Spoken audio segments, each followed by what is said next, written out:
আমার অপারেশনের আগে অনেককে আসতে বলবো, ওকে ওর সন্তানের কথা বলে যাব।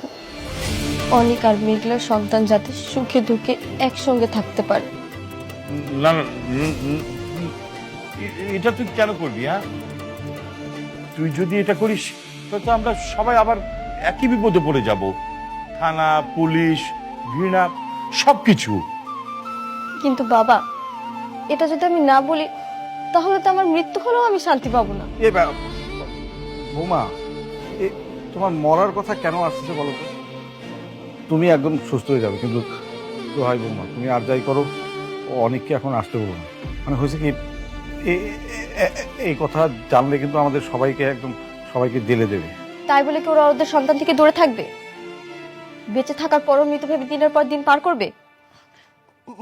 বৌমা, এই তোমার অপারেশনের আগে অনেককে কোনো কিছু জানানো দরকার নাই। অপারেশন যখন সাকসেস হয়ে যাব, তোমার তো বাচ্চা এমনি হইব। হ্যাঁ, তখন কিন্তু আবার অনেক তোমাকে গ্রহণ করবে না। এই জন্য বলছিলাম কি, যেটা গোপন আছে সেটা গোপনই থাক। হ্যাঁ মা, এখনই অনেককে কিছু জানানোর দরকার নাই। যেহেতু বিষয়টা গোপন আছে, গোপনই থাক। আমরা সময় সুযোগ বুঝে অনেককে বুঝিয়ে বলবো।